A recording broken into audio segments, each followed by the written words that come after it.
Cairo, Seattle. It's time to get schooled with the professor, John Clayton.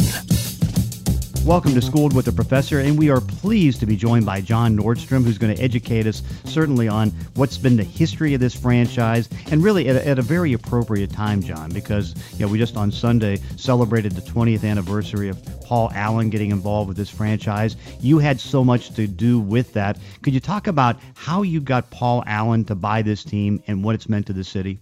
I'm not sure I should take any credit for it, but we were really lucky that he was ready to take on a franchise that was in a kind of a mess with the whole Ken Behring debacle, and the franchise was headed down. I was really worried that we were not going to be able to keep the team here, and that would have been a very, very tragic thing for Seattle, in my opinion. The Sonics had obviously not left yet, so we hadn't had the problem of having to look in our face a team leaving, which has been a horrible thing with the Sonics, and it would have been awful if the Seahawks had left. Yeah, because I still remember being at the facility the time that they had the moving trucks there, and you had some fans there, but it was on a Saturday night where nobody would expect anything, and they take the team, and Ken Behring has it down in Los Angeles, and I know talking to league people, I said, well, this isn't going to work. They're not going to allow this to happen, and fortunately, the league stepped up, owners stepped up, and eventually this team got back here. But then, of course, there was no way that Ken Behring was going to be in having any credibility running the team, so they needed somebody like Paul. So how did Paul first get involved? He was kind of an interested party for a period there, but he wasn't sure he wasn't sure he was a football guy, because he was a basketball guy. He just loved the Trailblazers, and getting involved with football was something he wasn't sure he wanted to do. But give him credit, because he stepped into a mess. And when we finally met with Gary Locke, and we're talking about the whole Kingdom thing, and Paul just he said, okay, it's time to step up. Maybe not those words, but he did, and give him credit, because I can't imagine that there's very few people that would have stepped into that mess. Well, and that's the thing, because he was not really a football guy, as you say. He loves basketball. He certainly, attended Seahawk games as, through his young years and all that, but that wasn't his forte. He basically just did it for this town. He did it for the town, and he was really kind of uncomfortable around football. He didn't understand it. He was just another sport, and by gosh, I was really worried that we were going to lose the team, and there were some out of town buyers kind of lurking, and boy oh boy, we just didn't have anybody else that was interested in keeping the team in Seattle other than Paul. So by gosh, he was our savior. Did it take you long to convince him or coach him to buy the team?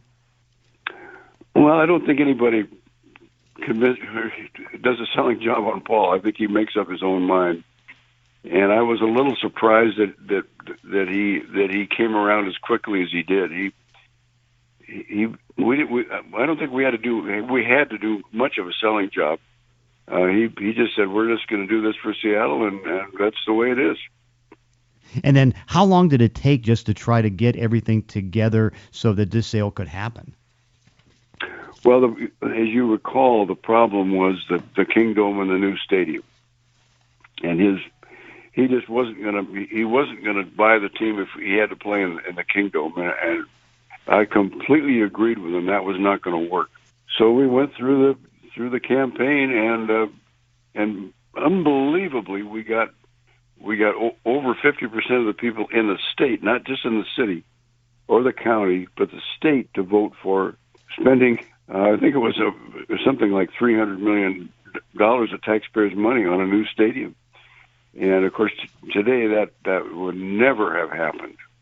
Now, the amazing part is that not only did he do this for the community, but he's done it so well. He's been able to assemble a group that, can win, do the good things. I mean, talk about him just as a football owner, having been in that position.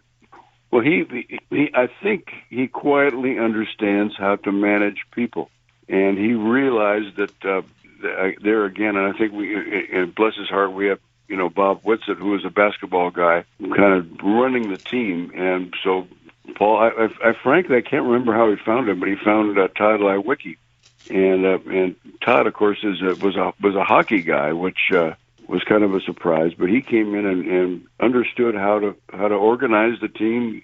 He's the guy that came up with the whole 12th man thing, and he understood how to promote a sports franchise. And by gosh, he went to work, and Paul was in his corner all the way, and that's when the whole change came to Pete Carroll.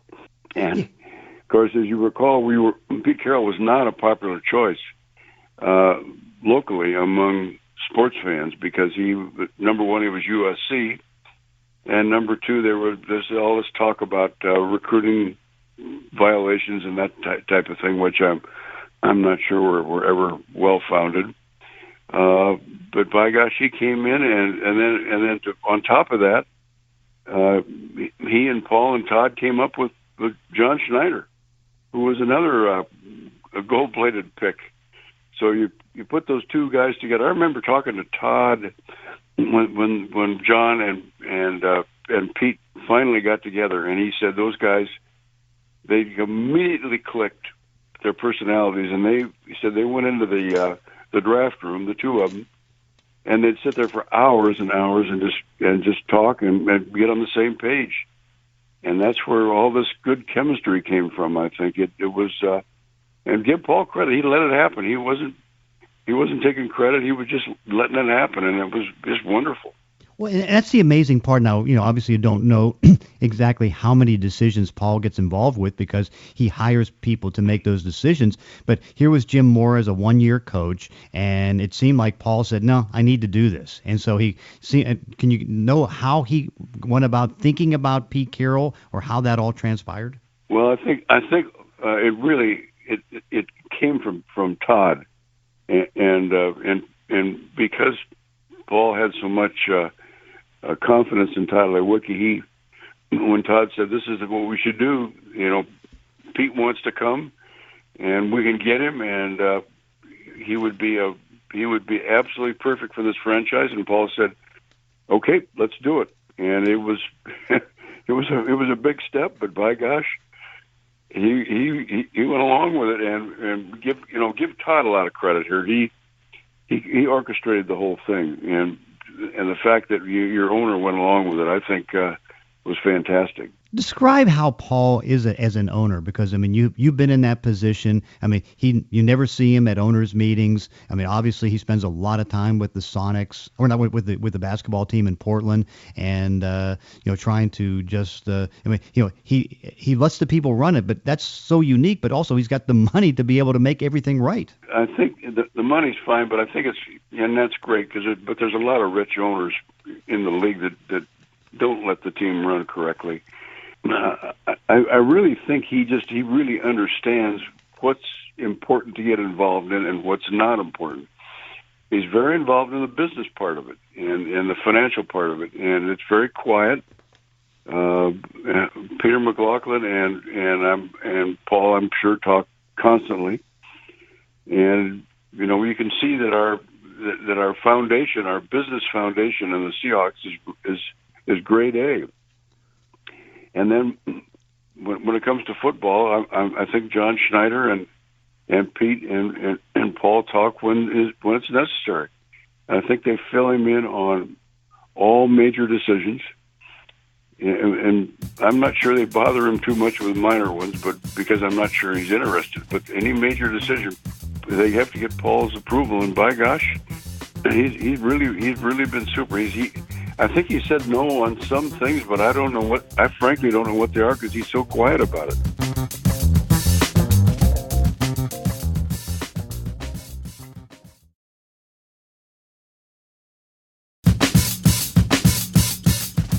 How would you describe the state of this franchise right now? Well, it is it is really, really super duper in my opinion. And when you compare it with other franchises around the league, you can point to the real stable ones, the Steelers and in some ways the Cowboys, and now all of a sudden Atlanta's kind of coming on. They're very stable, and you don't have a lot of crazy stuff going on, and the Seahawks are right in that top echelon in my opinion. They're just solid, stable. We got a coach who, as John Schneider says, doesn't have a big ego, and John doesn't have a big ego, and I'm not sure Paul has a big ego. And by gosh, they just keep doing the right thing. I am absolutely amazed and shocked and delighted. Is this team as good as 2013? Well, you're asking a guy who's me that doesn't know all that much about football, and I'm just a typical fan. Going into the season, I actually thought it was better. So we'll see as the season goes on. But we have under Pete, we have not been a great starting team, as you know. We don't start out 6-0 and all that kind of stuff. But Pete and John figure out a way to do it as we go along, and I frankly am at this point I'm not too worried. Yeah, that's the one thing, because I think you can see this defense is really good, and the addition of Sheldon Richardson was just remarkable for what it means for that defensive line. Yeah, that was a wonderful trade in my opinion. It was a second-round pick for that guy, and there's no way you're going to find a second-round pick in the draft anywhere near in his league. What's your favorite memories of being the owner of the Seahawks? Oh boy, some of the favorite ones were the Miami playoff win on the road on New Year's Eve when Chuck and Steve Largent and Dave Craig and Kurt Warner and we go down to Miami. We're huge underdogs. I don't remember the point spread, but it was 6, 7, 8, 9, something like that. It was in Miami. It was cold and actually it rained quite a bit during that game. Cold for Miami, and by gosh, our guys came back at the end and won that game, and we were in the championship game, and in those days that was huge for a Seattle team to go that far away from home, win a playoff game, and then get into a championship game. Wow. No, that was such great memories, because it's such a long time to build it up, as it would be for an expansion team. What was your thought? By the way, do you miss owning the team? It's really interesting. Owning the team, as an owner, you got to really be careful what you say and how you handle yourself around the team. As an ex-owner, like an old guy like me, I can be around the team, and I don't have to be quite as, walking on eggshells and be super careful what I say to anybody, because if an owner comes around and says, "Boy, you're really doing great," then all of a sudden in the next negotiation, the agent says, "Oh, so-and-so John Nordstrom said that guy's really great. He deserves more money." So you got to really be careful. But as an ex-owner, I really don't. I can be much more friendly with the guys on the team and the coaches, and not have to be so careful. Well, that's the one thing that's fascinating, because it just seems like you have so much fun being at the games, being at practice. I know when you fly over on the plane, you give me a little bit of a nice acknowledgement because I live right next to the facility, to get the plane to come down a little bit so I can hear you when you fly in, which is great. But it seems like you're having a blast, and have had a blast for the last several years, just being with this team. Well, what I like to do is I like, when I talk to the players, I like to find out about them. I say, tell me about how you were brought up, and tell me about your high school, and tell me about your parents and your brothers and sisters, and what do they think about you being in Seattle? And of course, all you got to do is ask a few questions, and those guys will open up like crazy. They love to talk about their own history, and I love to hear about it. And so I do a lot of that with them. So whoops, don't worry about that phone. And I really have so much fun just kind of being friends with those guys. And of course, they think I'm kind of a curiosity. So, the old guy, what's he doing here? But we do have fun, just kind of chatting about personal stuff. And if I'm not mistaken, didn't Marshawn Lynch live near you? He and our tight end, his name Cooper Helflich? slipped my mind. Yeah, Cooper Helflich. Yeah. Yeah. Cooper Helflich. They rented a house not too far away from here for several seasons, and of course I called them the odd couple because they were so different. But they were kind of roommates here, and so I never really saw them much around here, but. They were my neighbors. I'm sure there would be some interesting stories if you could get a little bit closer to see how it goes, because Marshawn was quite the character. And Marshawn was he was so interesting because I would talk to him, and then about 2 months later he'd call me on the cell phone and he'd ask about the same thing we talked about 2 months before. I said, Marshawn, how'd you remember that? He was a piece of work. Was he one of the more unique players you've been around? Oh yeah, he was very, very unique, and the fact that he played as hard as he did, and actually he rarely got hurt. I was really shocked, because when a player plays that hard and gets hit that many times, he's generally in the training room all the time, and he wasn't. Yeah, and that's the unique part about him, is that in many ways, I mean, he really set the agenda for this franchise. He got that physical personality that Pete Carroll was looking for, and really showed it on the field each game, each play. He never took a play off. Boy, oh boy, oh boy, he'd go after him on every single play, and I was surprised he actually had that much energy. He could do that all season long. Amazing guy. Of course, that's the one thing, I guess you have the energy, because he didn't do a lot in practice, because that wasn't his game. His game was saving everything for the game and executing it, and he did it at such a high level. Yeah, well, he would practice, but he would practice about, in my opinion, about half speed, and that's okay, because he saved it for Sunday. No doubt.